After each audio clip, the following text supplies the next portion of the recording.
The air in the courtroom was stale, but the fuse that lit inside me was anything but. Officer Miller thought he was teaching me a lesson. He had no idea he was about to learn one himself. The air in the courtroom was stale, a suffocating mix of old paper, cheap floor polish, and quiet desperation. I sat on the hard wooden bench, my back ramrod straight, my hands resting calmly on my knees. It was a posture drilled into me over years of intense, unforgiving training, a stillness that most people mistook for passivity. They were always wrong. I was there for a traffic ticket, a bogus one. Officer Miller, a beefy, pasty-faced man with a gut that strained the buttons of his uniform, had pulled me over for an illegal lane change. The fact that I was in a single-lane construction zone at the time seemed to be an irrelevant detail to him. The real reason, the one that hung unspoken in the air between us on the side of the road, was the color of my skin and the confidence with which I drove my new car. He was sitting 2 rows ahead of me, chatting with a bailiff, a smug smirk plastered on his face. He'd already glanced back at me 3 times, each look a tiny, satisfying jab, meant to remind me of my place. I met his gaze each time, my expression unreadable, my pulse a steady, rhythmic drum. I'd faced down men with RPGs in the dead of night. Officer Miller and his petty power trip didn't even register as a threat. He was just an annoyance, an obstacle. Case 73B, Maya Johnson, the bailiff droned. I stood, my movements economical and precise, and approached the stand. The judge, a man who looked like he'd been bored since the Reagan administration, peered at me over his spectacles. Ms. Johnson, you're contesting a citation issued by Officer Miller. What's your plea? Not guilty, Your Honor. My voice was calm and even, betraying none of the simmering frustration I felt. The whole thing was a farce. Miller took the stand and painted a picture of me as a reckless, aggressive driver, weaving through traffic like a maniac. He used phrases like erratic behavior and disregard for public safety. It was a masterclass in fiction, and he delivered it with the practiced ease of a man who lies for a living. When it was my turn, I presented the facts. I had dashcam footage saved on a thumb drive which I offered as evidence. It clearly showed my car maintaining a steady speed in a single, clearly marked lane. The judge waved it away. The court doesn't have time for your home movies, Ms. Johnson. We rely on the sworn testimony of our decorated officers. Decorated? I nearly scoffed. I knew what real decorations looked like, the kind earned with blood and sacrifice, not with traffic quotas in a sleepy suburb. I looked at Miller, who was now staring at me with open contempt, his smirk widening into a triumphant grin. My word against his, and we all knew whose word carried more weight in this town. The judge banged his gavel. I find in favor of the city. Fine of $250 plus court costs. Pay the clerk on your way out. My jaw tightened, but I simply nodded. Yes, Your Honor. Discipline. Control. You don't engage in a battle you can't win. You retreat, reassess, and choose a different field of engagement. This wasn't it. As I turned to leave the stand, I could feel Miller's eyes burning into my back. It was the look of a predator who had successfully cornered his prey. He thought he'd won. He thought he'd put the uppity black woman in her place. I walked toward the exit, my mind already moving on, calculating the fastest way to pay the fine and get this whole degrading experience over with. I was almost at the heavy oak doors when a voice, low and gravelly, cut through the quiet murmur of the courtroom. Hey, you. I stopped but didn't turn around. I knew who it was. I could smell his cheap, spicy cologne. I'm talking to you, Miller said, his voice closer now. I felt a heavy presence behind me. Maybe next time you'll show a little more respect when an officer of the law is speaking to you. I took a slow, deliberate breath, drawing air deep into my lungs. The proceedings are over, officer, I said, my voice dangerously quiet. We have nothing left to discuss. I made to push the door open, but a meaty hand clamped down on my bicep. It wasn't just a touch. It was a grab. A controlling, bruising grip intended to assert dominance. His fingers dug into my arm, and I felt a flicker of white-hot rage ignite deep in my gut, a flame I had spent a decade learning to master. I decide when we're done, he snarled, his hot, sour breath hitting the back of my neck. You people need to learn your place. And that was it. The switch flipped. In that split second, the world slowed down. The drone of the air conditioner, the bailiff shuffling papers, the distant traffic. It all faded into a dull, meaningless hum. My entire being, every nerve ending, every fiber of muscle honed by years of relentless conditioning, focused on a single point, the 5 points of pressure on my arm. My training took over. Not the kind you get at a police academy, but the kind they give you in the dark places of the world, where hesitation means death. The muscle memory was instantaneous. I analyzed his stance, feet planted too wide, weight shifted too far forward, his right side exposed. I registered the precise angle of his wrist, the tension in his forearm. He was strong but sloppy, arrogant. He thought he was grabbing a civilian. He had no idea. He had just put his hands on a ghost, and this ghost was about to remind him what happens when you try to chain a shadow. The world didn't rush back in. It snapped. My entire body moved as one fluid unit, a perfectly calibrated machine designed for maximum efficiency. It wasn't a punch or a kick. It was something far more elegant and infinitely more humiliating. His grip was the anchor, the pivot point for the entire motion. I didn't pull away from it. I moved with it, flowing into his space like water finding a crack. My left hand came up, not to pry his fingers off, but to clamp down on his hand, pinning it to my bicep so he couldn't let go, even if he wanted to. My right hand cupped his elbow from underneath. I stepped forward with my left foot, sinking my weight and turning my hips sharply to the right. It was a simple principle of leverage, using his own forward momentum and rigid arm against him. His body had no choice but to follow the path I dictated. There was a wet pop from his shoulder, as it was forced into an unnatural angle, followed by a sharp twist of his wrist in a way nature never intended. A guttural scream that was half pain, half shock, ripped from his throat. His smugness evaporated, replaced by a mask of pure, unadulterated agony. His legs buckled, and I guided his fall, spinning him around and driving him face first onto the polished linoleum floor with a heavy, undignified thud that echoed in the cavernous room. I never released his arm. I transitioned smoothly, dropping one knee onto his spine between his shoulder blades, keeping his arm locked in a brutal Z formation behind his back. The pressure I applied was precise, just enough to keep him immobilized and in excruciating pain, without permanently disabling him. Though the temptation was there. The entire sequence took less than 2 seconds. Silence. A profound, absolute silence descended upon the courtroom. The only sound was Officer Miller, the big, tough cop, whimpering like a child with a skinned knee. The bailiff, who had been laughing with Miller just moments before, was frozen mid-stride, his hand hovering over his sidearm, his jaw slack with disbelief. The judge had half risen from his chair, his face a mask of confusion and outrage. The handful of other people in the room were statues, their eyes wide. I looked up, my gaze sweeping the room, assessing. My breathing was even, my heart rate only slightly elevated. I was in control. My voice, when I spoke, cut through the stillness like a shard of ice. This man, an officer of the court, physically assaulted me without provocation. I applied a microburst of pressure to Miller's arm, and he let out another pained yelp.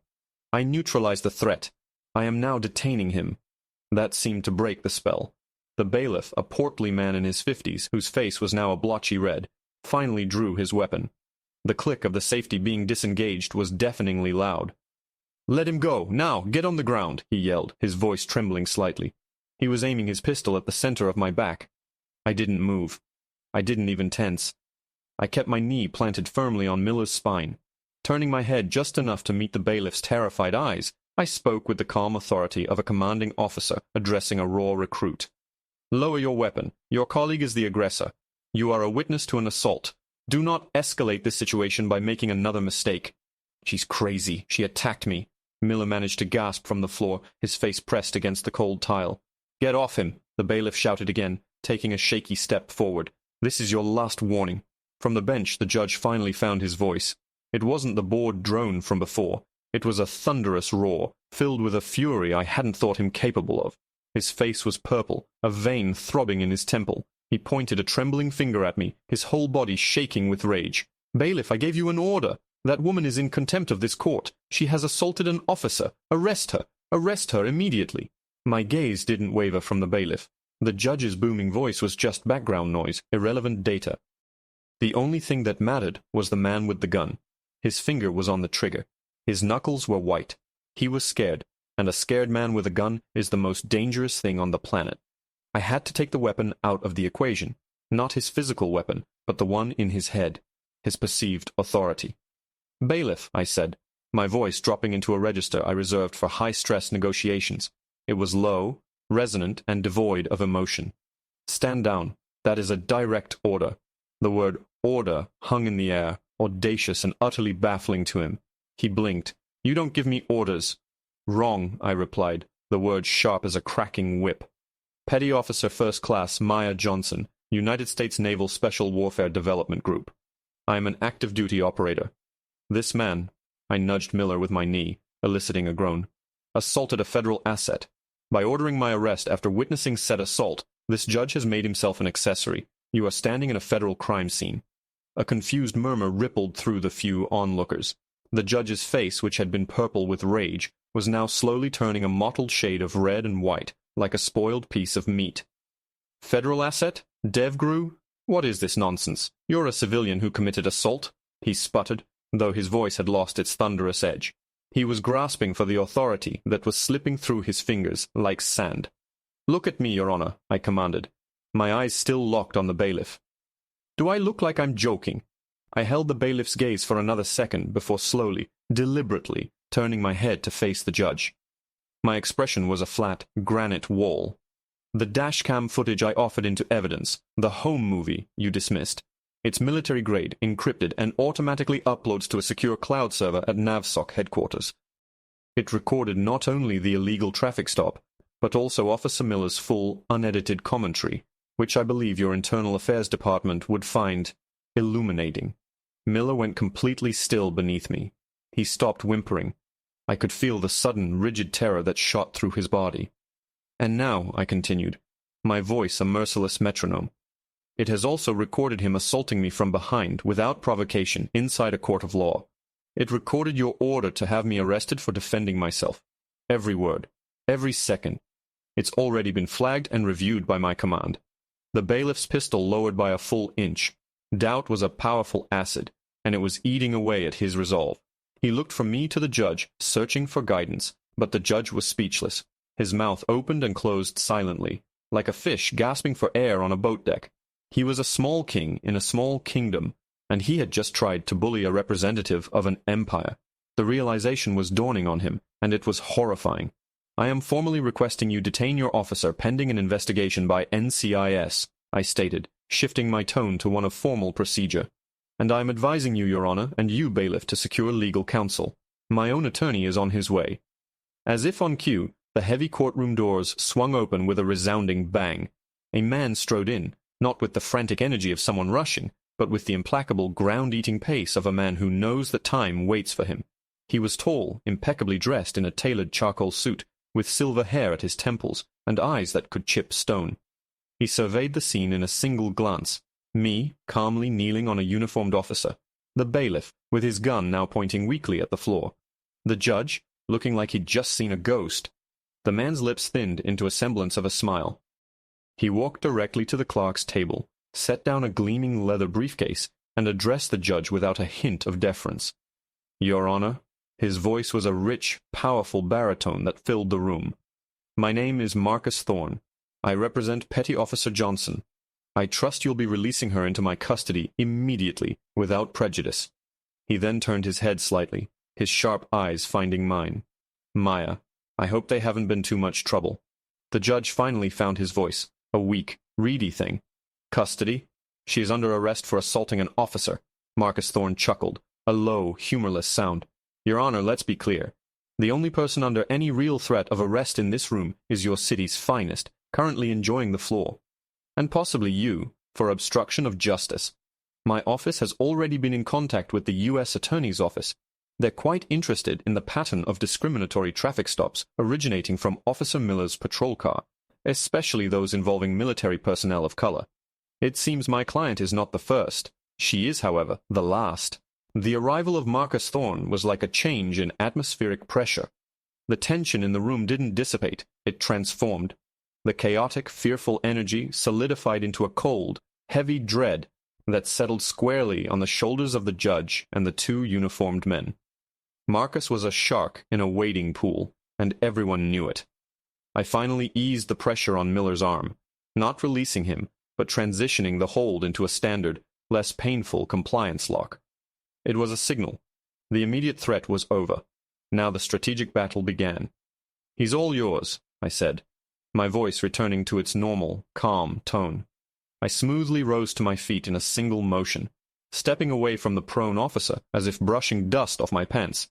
Two other men, dressed in similarly sharp but less expensive suits, had entered behind Marcus. They moved with a quiet efficiency that screamed, "Federal agent." They didn't even glance at the judge. One of them produced a pair of handcuffs and approached the bailiff. "We'll take it from here," he said, his voice polite but non-negotiable. The bailiff, looking profoundly relieved to be divested of responsibility, holstered his weapon and stepped back, nodding numbly. They hauled a silent, defeated Officer Miller to his feet and cuffed him with practiced ease. Marcus walked over to me, his expression unreadable. "Are you injured?" he asked, his eyes scanning me for any sign of distress. "Only my patience," I replied dryly. He allowed himself a small, rare smile. "Understandable." He turned back to the judge, who was now slumping in his high-backed chair, the pomp and circumstance of his office shrinking around him. "Your Honor, the $250 fine you illegally levied against my client. We'll be expecting the court to refund that immediately. Furthermore, we will be filing a civil suit against Officer Miller for assault and battery, and against this city for institutional racism, malicious prosecution, and the violation of Petty Officer Johnson's civil rights under the color of law. The initial damages we're seeking will start in the 7-figure range. My office will be in touch." Every word was a hammer blow. The judge visibly flinched. The career he'd spent decades building was crumbling around him in a matter of minutes, all because he'd backed the wrong bully. He couldn't even meet Marcus's gaze, staring instead at the polished grain of his wooden bench. "This court is adjourned," he mumbled, banging his gavel with a weak, pathetic tap. He practically fled the courtroom through a side door, his black robes billowing behind him like a funeral shroud. The room began to clear out quickly, the handful of civilians eager to escape the radioactive atmosphere. Marcus nodded to me. "Let's go. We're done here." As we walked out into the main hallway, the cool, conditioned air felt like a fresh start. The two federal agents were escorting a shell-shocked Miller toward a different exit. As he passed, his eyes met mine. The smug contempt was gone, replaced by a mixture of pure hatred and utter disbelief. He still didn't understand. He couldn't comprehend how the world had turned upside down so completely. In his mind, he was the authority. I was the subject. And the rules were simple. He had just learned, in the most brutal way possible, that there are always bigger fish, and he had tried to bite a great white. Marcus led me to a quiet alcove near the building's entrance. "The U.S. Attorney is fast-tracking this. Miller's career is over. With his record and the dashcam evidence, he'll likely do time. The judge will be lucky if he just gets forced into early retirement." "Good," I said, the single word carrying the weight of years of slights and injustices, of having to be twice as good, twice as controlled, just to be seen as equal. "But there's a complication," Marcus said, his tone shifting. The lawyer was gone, replaced by something more serious, something that spoke to our shared history, a history that went far deeper than a simple attorney-client relationship. "This has made noise, Maya. A lot of it. A Navy SEAL, DevGru no less, taking down a cop in a civilian courtroom. The brass is not happy about the visibility. I felt a familiar cold knot form in my stomach. I defended myself. "I know. And you were well within your rights," he said quickly. "But you know how they are. They don't like their assets making waves in the civilian world. They like their ghosts to stay ghosts. Command wants to see you. Both of us, actually." My eyebrows rose. Marcus was one of the most powerful attorneys in the country, a man who had pulled strings for senators and generals alike. "They summoned you, too?" He nodded, a grim set to his jaw. "The request came from Admiral Vance's office." My blood ran cold. Admiral Vance, commander of Naval Special Warfare Command, the top of the food chain, a man I had only ever seen from a distance, a living legend whose reputation was forged in the deadliest conflicts of the last 30 years. You didn't get summoned to his office for a pat on the back. You got summoned to his office when your career, and possibly your freedom, was hanging by a single frayed thread. "What's this really about, Marcus?" I asked, my voice low. He looked around the now empty hallway, then leaned in closer. "I don't think this is just about you embarrassing a local police department. The U.S. Attorney's investigation into Miller. It turned over a rock, and something ugly crawled out. Something with ties to a name I haven't heard in a very long time. A name you and I both know." He paused, letting the weight of his next words sink in. "They found a link between Miller's precinct and the Cerberus Syndicate." The name hit me like a physical blow. Cerberus. It wasn't just a name, it was a ghost from a past I had tried to bury under a mountain of discipline and deployments. A transnational criminal organization we had dismantled piece by bloody piece in a series of shadow operations years ago. They specialized in arms trafficking, human trafficking, everything that preyed on the weak. We'd cut the head off the snake, but a few of the fangs had apparently survived and slithered into the cracks of society, into places like a corrupt suburban police precinct. My bogus traffic ticket, Miller's casual racism. It suddenly felt so much bigger than a simple case of a bad cop. It was a loose thread, and by pulling on it, I had started to unravel something far more dangerous. Admiral Vance's office was exactly as imposing as you'd imagine. Dark wood paneling, flags standing at attention, the air thick with the silent weight of immense responsibility. Vance was a hawk of a man, lean and intense, with eyes that seemed to see right through you to the core of your being. He stood by the window, looking out over the naval base as Marcus and I entered. He didn't waste time on pleasantries. "Petty Officer Johnson," he said, turning to face me. His voice was gravelly, accustomed to command. "You created a mess." "With all due respect, Admiral," Marcus interjected smoothly, "my client neutralized a threat, and in doing so, uncovered a significant domestic security issue." Vance's gaze shifted to Marcus. "Your client also drew a spotlight onto one of my most valuable operators. We don't like spotlights." He looked back at me. "Your file says you're one of the best, cool under pressure, disciplined. What happened in that courtroom wasn't discipline. It was personal." I met his gaze without flinching. He put his hands on me. "Admiral, he called me you people. That's not just a threat, it's a line. In my experience, people who cross that line don't stop there. He underestimated me. That was his mistake. It won't be mine to let it slide." A long silence stretched out. I could feel my career hanging in the balance. Vance studied my face, searching for something. Finally, he gave a short, sharp nod, almost to himself. "No, it wouldn't be." He walked over to a large digital map on the wall and pressed a button. A network of connections lit up, originating from Miller's precinct and spiderwebbing out, linking to shipping companies, shell corporations, and a handful of names I recognized from the original Cerberus takedown. "Your traffic stop wasn't random," Vance stated. "Cerberus has been using local law enforcement in key logistical areas to harass and search vehicles belonging to military personnel. They're looking for something. We don't know what. Miller was one of their inside men. When you contested the ticket, you became a problem. When you fought back, you became a crisis for them." "You kicked the anthill, Johnson." It all clicked into place. The aggression, the judge's immediate dismissal of my evidence, they weren't just protecting a bad cop, they were protecting a criminal enterprise. "What's the mission, Admiral?" I asked. The question was instinctual. This wasn't a disciplinary hearing anymore. It was a briefing. Vance looked at Marcus, then back at me. A ghost of a smile touched his lips. "The U.S. Attorney's Office is going to handle the official investigation. It will be loud, public, and by the book. It will also be a distraction." He tapped a location on the map. "A warehouse complex down by the city's port. Intelligence suggests that while we're making a show of cutting off the branches, the root of this new Cerberus cell is preparing to ship something big out of the country. Something they were willing to compromise an entire police precinct to protect. We need a small, deniable team to go in, identify the asset, neutralize the remaining leadership, and sever this infection before it can spread." "You want me to lead it?" I said. It wasn't a question. "You're already on their radar," Vance confirmed. "They think you're a problem. They have no idea you're the solution. This isn't about punishment, Johnson. It's about letting a shark do what it does best. This is your op. Pick your team. Marcus will handle the legal firewalls. Make this go away. Quietly." 3 nights later, under the cloak of a moonless sky and a driving rain, my team moved like shadows through the labyrinthine alleys of the port. The fight in the courtroom had been an appetizer. This was the main course. We breached the warehouse with silent, lethal precision. The remaining Cerberus operators, arrogant and overconfident in their safe house, were no match for us.